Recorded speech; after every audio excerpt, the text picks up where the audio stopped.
This is Fortress on a Hill. Thank you for joining us. I'm Henry. And I'm Danny. We're here to tear apart recent stories about our nation's armed forces and our veterans. We hope you'll take a critical look at what's happening with our military, and we hope you enjoy the show. Now, let's get started.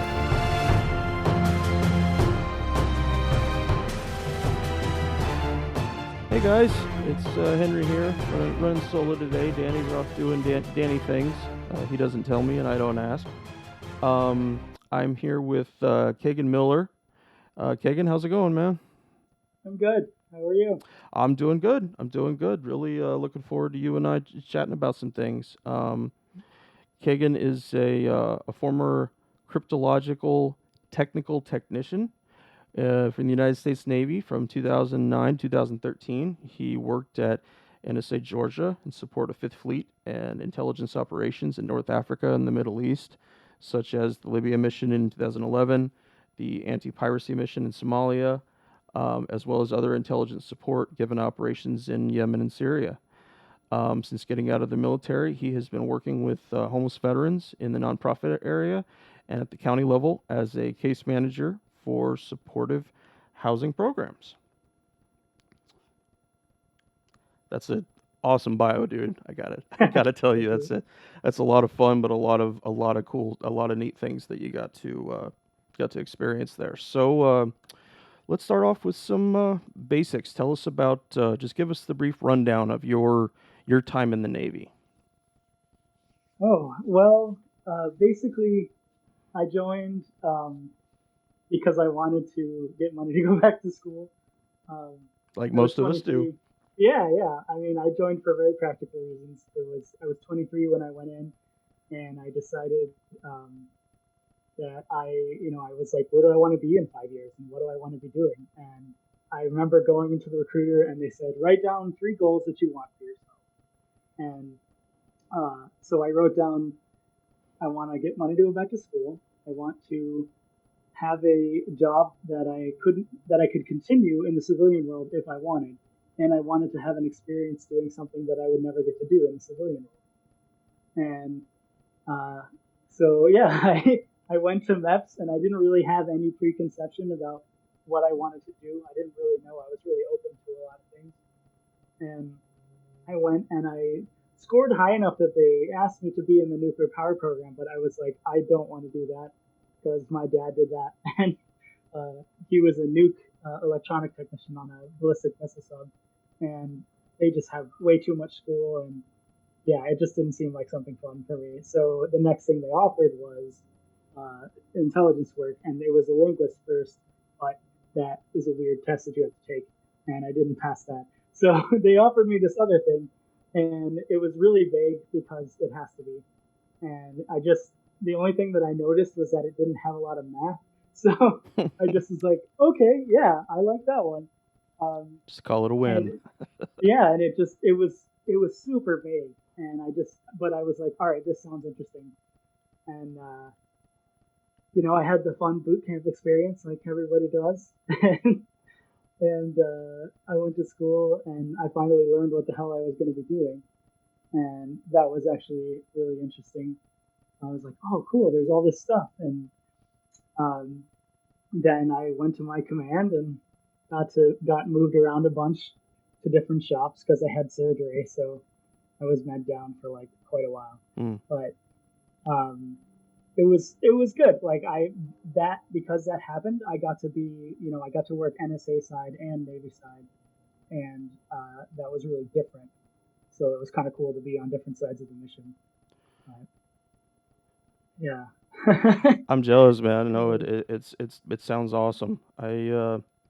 So was there, like, when you started working with drones, was there an MOS change for you? It's just a special assignment within Intel? How does that work? It really just kind of depends on what your job is and what they need from you. So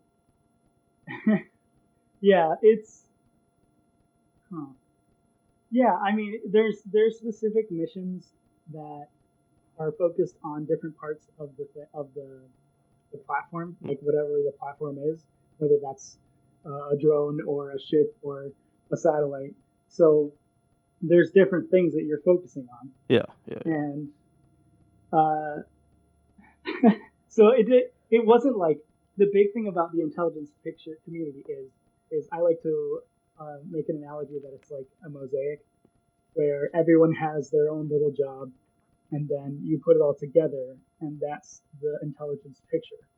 And so everybody is responsible for a piece of it, and then it gets presented to um, the higher ups, or if it's a real time operation, then you're putting it together really fast and then giving the information to the people on the ground, Okay. or to the other people across the country, wherever it is. I mean, because the drone mission is so big, it's like it's everywhere. So Um. So, as far as assignments went, when you were involved in that, would you ever be in theater doing some of those missions, or would you usually be back here everything I did was from Georgia, from from around Georgia? Okay. here. Okay. Yeah, Okay. so distance technology, is a big thing, and it allows us to, be a part of these operations in a way that we weren't able to before, and that is it creates a lot of interesting problems for the people doing it. Oh, I'm sure. I'm sure. Um. So take me through that a little bit. The is that something I think a lot about the operations side of the military and how different pieces end up working together. And so I'm thinking, okay, working a drone halfway around the world, that must mean that there are guys on the other end who are the techs actually dealing with it, telling you if your drone is ready to go that day, if it's or maybe it's down for mission because other stuff's going on. But I wonder, do you get that specific with assignments like that? Do you like a team of guys handles one drone, or how does that work? Well, it's a little different from where I was because my job was more like I think that's more of what like the pilots take care of, like because they're the ones flying it, so then they have to know all that stuff. Okay, But okay, from our perspective, it was just kind of like, oh, we're doing a mission, so we have to do X, Y, and Z, okay, okay. and like, or we're getting ready to, or it's like for us, it was like the tail end of it, of like, oh, hey, this is happening, so then we're watching what's going on. Okay, So, okay. So there was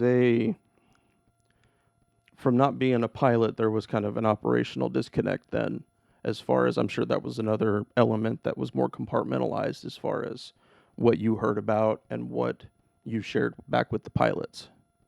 yeah, well, yeah, I mean, and that's kind of how all the everything in the community goes. Like everybody is, on a need to know basis, and so everybody does what they know how to do, and then you're not always getting the information back on what is actually.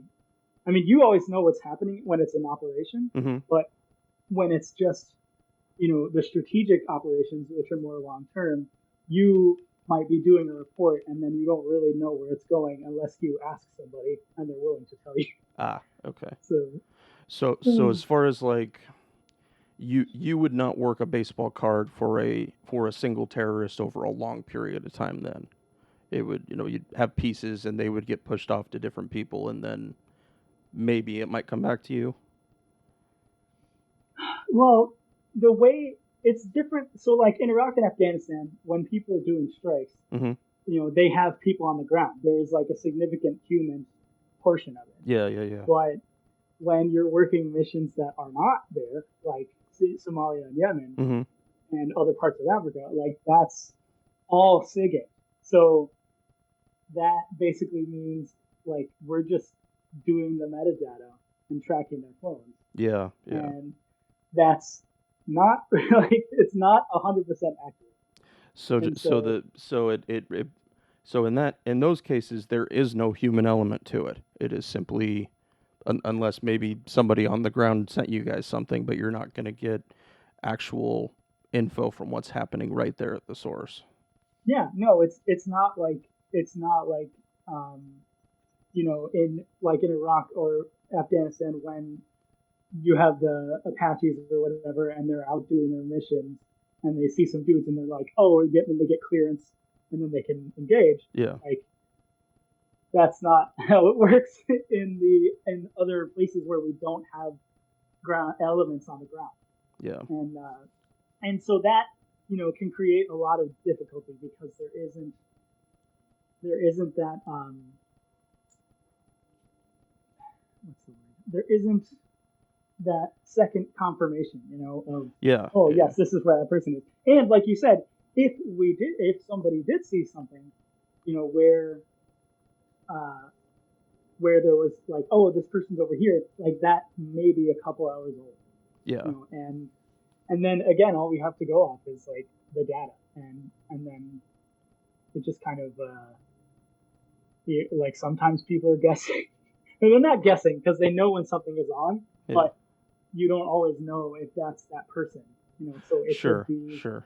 their family member, it could be another person, and I think personally that's why they made the interactions so open.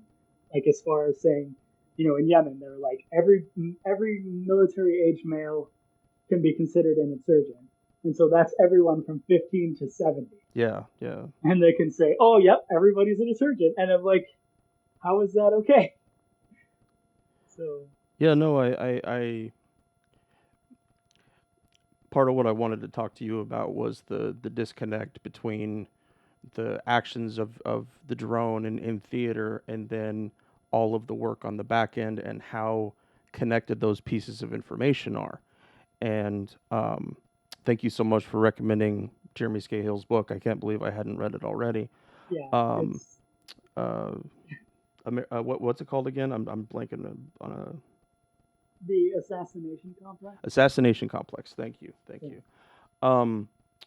But that in the Obama administration, that there was a great deal more controls. There was a great deal more obstacles for people to actually do a strike, and then you'd have that. Well, I mean, any operation that we did that wasn't like in theater under regional commanders, it had to go to the NSC.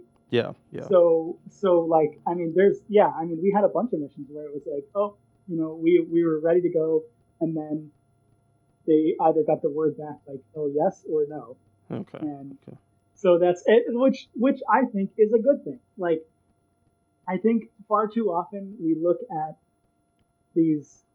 everything that we've done in the Middle East, and we look at it from this military outcomes perspective, right? yeah, yeah, And yeah, we say, oh, we went here and did this thing. Like my friends who were in Marja in Helmand, and they're like, yep, okay, yeah, we went to the birthplace of the Taliban and we kicked them out.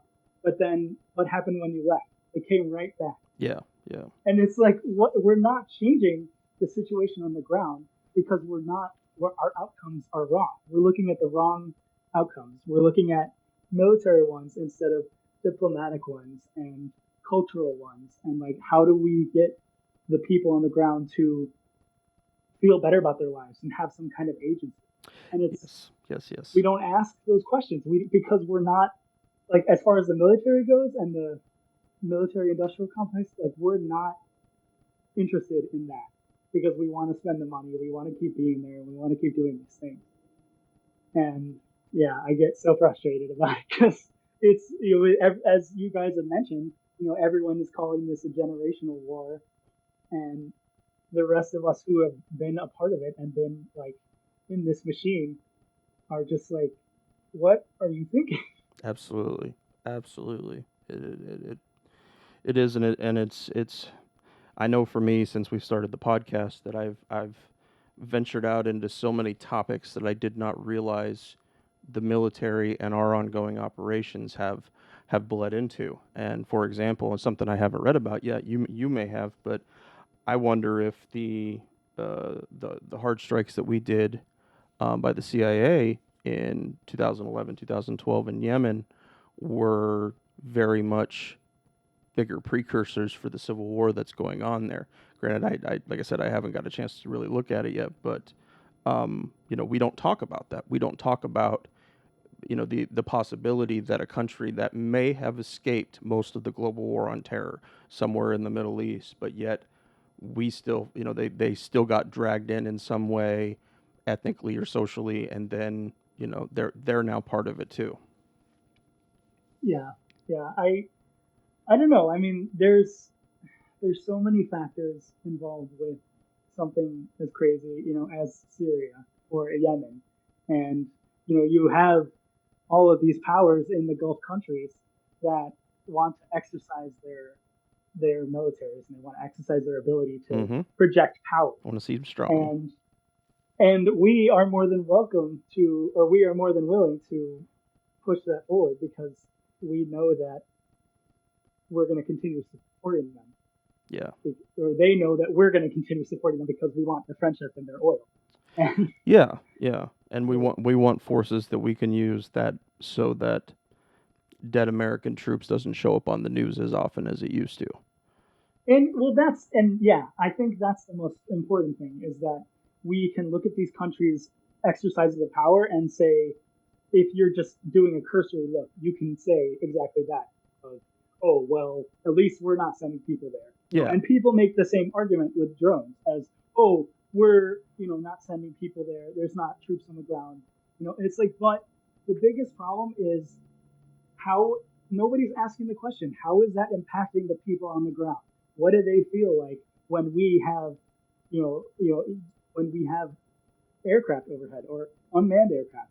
And like so many stories have been talking about that, about kids being afraid of blue skies and just the fact that they know when that happens that there could be a strike, and we're inflicting terror on these kids and the people there, and we don't ever talk about that because we think about it from our perspective alone of we're not sending people, so this is a better idea.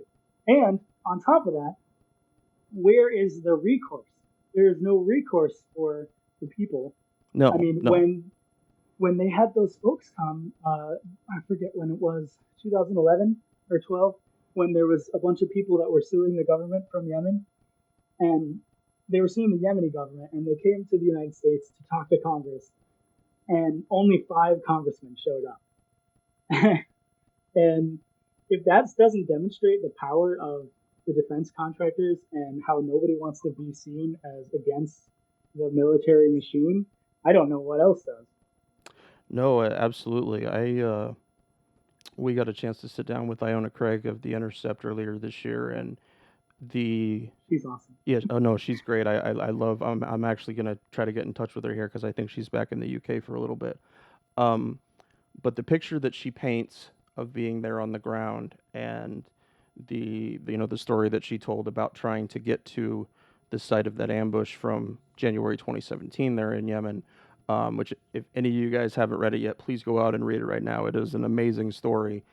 But no, like you're talking about, is that we don't honestly acknowledge how this other group of foreign people who don't have the same culture as us is going to respond to bombers or maybe drones flying over their country at all days, all times, all different things. And they have the news too. I mean, it's not, they're not separated from the world in that way. So if nasty things are happening in Syria and Yemen and other places, the rest of the Middle East knows it. It's never a secret. But one of the thoughts that the book pointed out really well, and I hadn't thought about beforehand, is that by simply going and killing someone in a drone strike, you've eliminated any possibility of any human intel from that terrorist if we were able to capture them separately. And so, if you really lay out the picture of a drone strike, we're flying into a land that has not given us permission to be there. We target and kill their people without acknowledging who those people are. But for our side, for the military side, for the JSOC guys that might end up going on a raid in this kind of situation, you've just taken any chance of them getting real actionable intelligence by killing that terrorist. And it just, to me, it just goes into how much. So I feel like after 9/11, like clearly there were some bigger issues that they focused on about how we need to start talking more to each other as far as the agencies go. Yeah. And so in a sense, that was good because it allowed people to be like, okay, well, as long as you have the right read-ins and the right need to know, Yeah. then you can talk to us about this stuff, and we can start to figure it out. But by that same token, I feel like, especially after Iraq, there was this huge push to not just talk about what are the issues and I mean, the biggest thing with Iraq, everybody blames the intelligence community a lot. Where, yes, I mean, obviously the blame is partly at their feet, but it's also because the administration was pushing people every single day to come up with something. Yes. Like yeah. they weren't going to the task forces at CIA and NSA and other places to say, like, what do you have? It was find something. Yeah. And yeah. and it makes me so frustrated because so you have that aspect, and then you also have the aspect of hubris of the agents who are the not just agents but the analysts who are you might have 8 people in a room and you have one person that says, I think this is this, and everyone else thinks that they're wrong, but that one person gets listened to. And so you have everybody else that's like, wait a minute, I'm a better analyst than that guy is. Shouldn't I be in the right? And but so you have people coming up with these crappy products that are not 100% vetted, and they're not in the way that we would like it to be, but it gets put anyway because that's the narrative that the administration wanted. Yeah. And that has happened more than once. I mean, and so it's just frustrating. Like, I think that was one of the big things for me. That happened way before my time, but I mean, just seeing those instances of when I was in about like where there's a push from somebody and they're not like, I thought my job was to sit there and figure out what is right and what isn't right because people's lives are depending on my information. Absolutely. So I took that seriously, even when I didn't know if people's lives were on the line. Like, I wanted to make sure I was getting it right because who knows what that's going to be used for later. So, but at the same time, when I figured out like, oh, my job is not to do what I think, it's to do what they think. And I didn't really like, I would go to work like every day with just knots in my stomach, and I'd feel like so bad about what I was doing because it just didn't make sense to me. Like, I've looked at all the interventions that we've been doing and the things that we've been saying, oh, this is why we need to do stuff. And I was never one of those kids that like was super pro-American when I came into the military. I was very much against foreign intervention. And, like I said earlier, I didn't join the military so I could woohoo and like kill terrorists or whatever. It was, yeah. So it's frustrating to have seen that change in myself, and I didn't realize it until later, like till I got out, and then a couple years later, and then I'm like, oh man, I'm like having all these dreams and like having all these anger issues and like all just all those check marks of PTSD, and I didn't realize it until later, until a couple years later, and then I finally went to a therapist and I was like, hey, I'm dealing with all this stuff, and they're like, oh yeah, well that sounds like this. And like, oh, okay, well, and it was cool though because I found when I got that diagnosis, it was really eye-opening because I finally realized like, well, now I know what it is, and now I can start building a toolbox of techniques to work through it. Yeah. No, it didn't seem like a phantom thing anymore. That it actually was something you could actually manipulate and change with the right set of tools. Exactly. Yeah. So, during your time in, what would you say was the earliest point that you would acknowledge that your feelings about this started to change? When did that happen for you?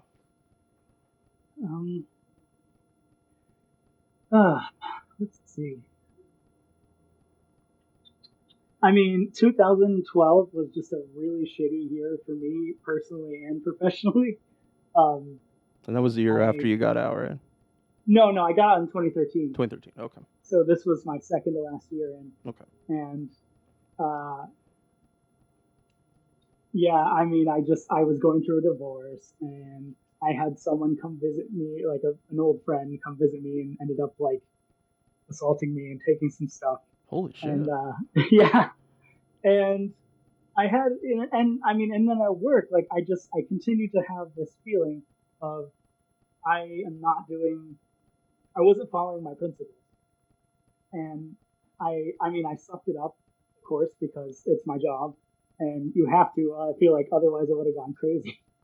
But I had friends that I could talk to about the things that were going on. Like we could talk about what we were doing, and then when the Snowden and Manning and then Snowden revelations came out, like we talked about it. And it's funny because like with Manning, I had a when I first heard about everything when I was in the community and it was like, oh, we were talking about all the stuff that Manning had brought up.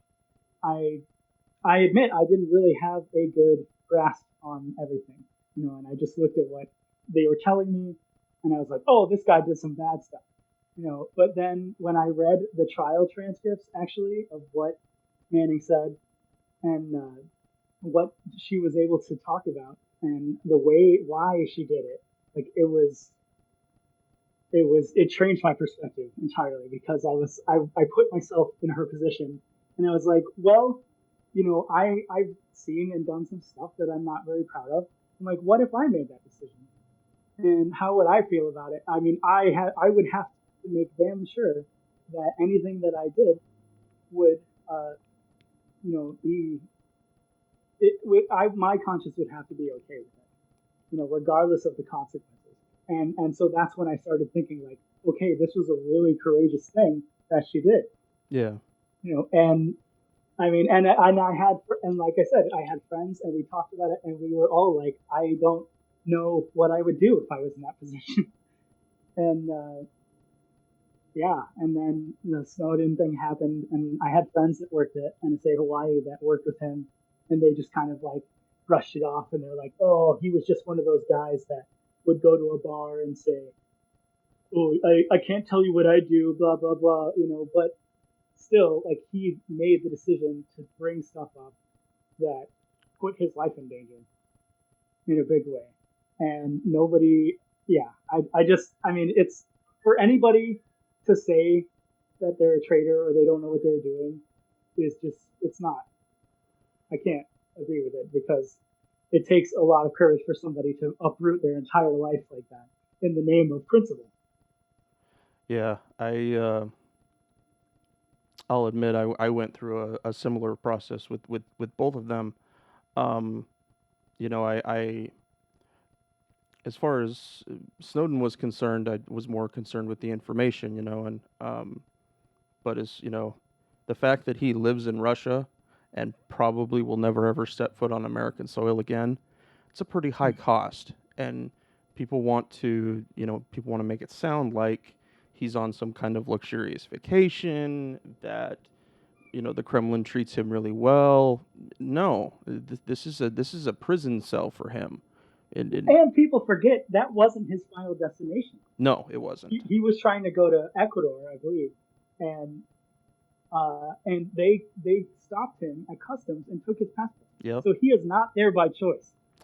Yeah, yeah. When you cancel somebody's passport, they have no more power to go anywhere. No. No, it's something that eats at me as well, and um, like Well, with the hard thing, I mean, with Manning, so like she was having real difficulties during deployment, and I mean, everybody says they have difficulty in deployment, but like listening to what her superior said yeah, when she was an E3 and she had an E4, and they talked about when she would go into a room and scream for an hour, and nobody said anything. yeah, I'm like, where the hell is your chain of command? yep. Where's your NCOs? Where's your JO? Like, where is your people in charge of you that are saying, hey, like, what's going on? Yeah, yeah. And nobody. It didn't sound like anybody did that. So that was really frustrating as well. And like they completely dropped the ball. No, it's a process Danny and I go through a lot. It's something we've talked about a lot with the Niger ambush is the absence of leadership from the situation. You know, little elements of it. You know, we can't completely pick it apart, but when leaders fail in the military, there are so many more consequences than there are back in the civilian world. Just simply because we work with live ammo, we work with situations where if we don't act correctly or we act inappropriately, people die. It's just that simple. But no, she was supposed to be in prison for what, the next 33, 34 years, something like that. Yeah. Um, and I'm really glad that Obama chose the commuter sentence. But it felt how would I put that? It felt like an award without the award, so to speak. You know, is that I'm really glad she doesn't have to spend the next 30 something years in prison. Don't get me wrong, but when you commute somebody's sentence in that way for that kind of thing, for being a whistleblower, but actually won't pardon them, and considering how the Obama administration treated whistleblowers over the 8 years it spent in office, yeah, it seems like it wasn't a shitty move, but it wasn't a classy move, I guess we could say. I don't know. No, and I wonder how much. I mean, it just the mechanisms behind the whole complex is just. I just see like how much of it is what they wanted, the administration per se, Yeah, and then how much of it is what the higher ups, the Pentagon folks, what did they want to have happen? And I mean, anybody, I feel like anybody could tell you that so much stuff is overclassified. That it's either embarrassing or it's just hiding incompetence. It's just, I mean, the guy who he was the classification czar. I can't remember his name, but he was in charge of basically the agency that classifies everything and determines what classification it is. He got out in 2008, I think, and he even said, there is this massive overclassification that's going on. And I mean, I can't tell you how many times I would be at work and I would read something and I'm say, why the hell is this classified? Like this is something that people could find out on their own if they wanted to. yeah, And yeah. we're sitting here putting it in this specific classification, just because we can. And I don't know. I never really agreed with that. Were there ever times when it seemed like it was something big enough that it's like they're trying to hide it from the media? That by doing that, they've put it in a different category for public affairs officers everywhere. Oh yeah, definitely, definitely. I mean, yeah, I could definitely agree with No, I know you and I chatted a little bit about Nick Turse and his lovely afternoon spent on the phone trying to speak to AFRICOM. that. Um, Something I wanted to ask you about is about the kind of your mission habits. It's really interesting to me that you were still here in the States, but yet you were doing an active mission that was having impact elsewhere in the world. And so, as far as your go home, the things that you would take home and bring back to work, how did that work in that environment? um, I mean, I'm sure it's really weird. Like, from my buddies that I've talked with that, have been to Afghanistan and Iraq, and they talk about the times where they just, they were keyed up like the entire time. Yeah, And I couldn't really do that yeah, because I had to go home. yeah, yeah, yeah, And I mean, I step outside of the skiff, I step outside of the facility, and then I get out of base, and then I'm a normal person again. yeah, Um, but I mean, I'm not because it's like a military town, so there's a bunch of people who are kind of going through similar things, but they're not always doing the same thing, yeah, yeah, and we don't always know what's going on. I mean, the place where I was stationed is an army base, and so there's like 20,000 soldiers and maybe 1,400 of us Navy people with like 800 Air Force, and everybody just kind of like, oh, you guys do your own thing. Like they didn't really, a lot of them didn't know what we were doing, hmm. but they knew some of it, and they're just like, "Oh, you guys are the secret squirrel people," and we're just like, "Yeah." But it was strange. I mean, I would have to come home and think about the things that I was a part of or that I had seen that day, and that that was hard. I mean, especially like I said in that year when I was dealing with a bunch of shit and I was by myself, and I was working mids for like 6 months straight. So I was working from 7 p.m. to 7 a.m.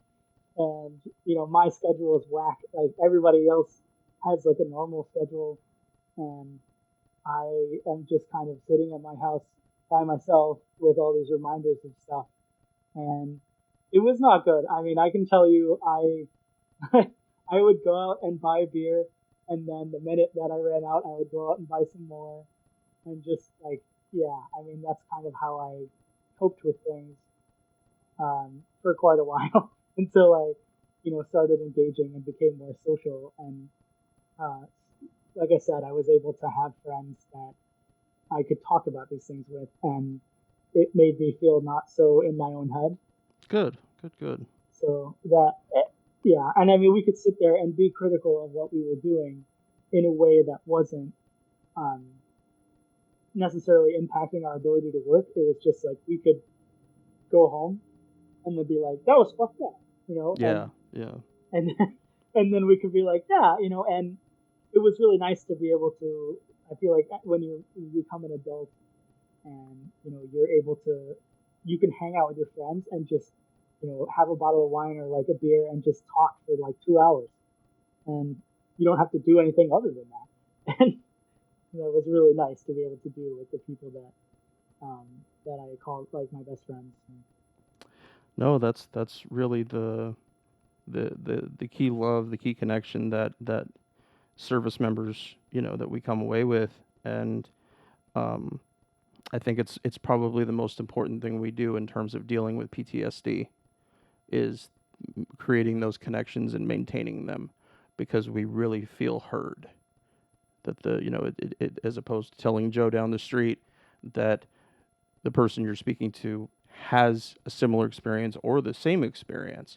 So even if you didn't serve together or at the same time, there's still a lot of parallels in there that can touch up. That's the thing that I've really found doing this work with other veterans is because I when I got out, I was just really excited to be out, and I didn't really care about like the veteran thing. I was just like, I feel like when people get out, that's like a really similar experience. Everyone gets out and they're like, all right, I don't really want to care about this anymore. I don't want to think about it. But after I had like a couple veteran friends, but there wasn't a lot. But and you feel isolated after when you get out. And I was in school. I was in a community college, so I was around a bunch of people that were like 8 to 10 years younger than me, and I am just sitting there listening to their problems and kind of being frustrated by it because they're like, "Oh, what school am I going to get into?" And Yeah, yeah, their little like life problems, which are important to them, but to me, it was really frustrating because I was like, there is so much shit going on in the world, and you're focused on this little thing, yep, you yep, know. But I mean, and then I mean, you get the people too that don't always know how to talk to you. When you tell them you're a veteran and you tell them that like you've done things, and they're just like, I can't tell you how many kids came up to me and were like, the first thing they said when they found out I was a veteran was, "Oh, do you have PTSD?" that was nice of them.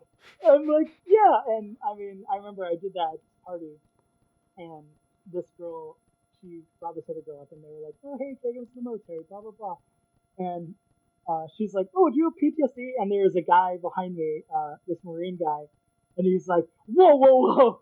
That is not how you ask that."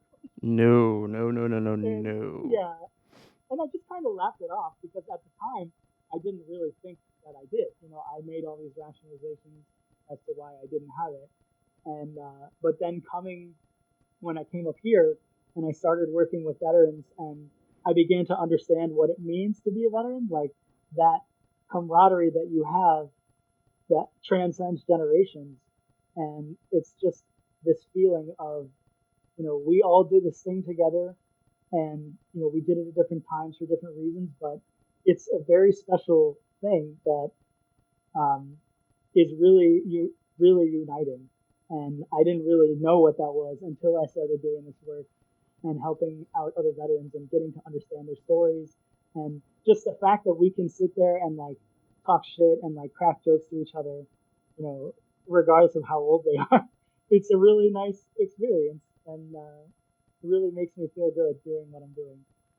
Yeah, I'm really glad that you get to do that. It sounds like a great job for you, and again a great spot of catharsis for your time in the military. Thank you for joining us today. Please come join the conversation at www.fortressonahill.com. You can also find us on Twitter at Fortress on a Hill or on Facebook at www.facebook.com/Fortress on a Hill. We want to hear from our listeners about the topics and issues pertinent to America's military and veteran communities. And last but certainly not least, analyze your news and its sources very closely. Verify everything you read. And remember that no one, no matter how powerful, are above criticism, especially those with the power to send others into harm's way. We'll see you next time.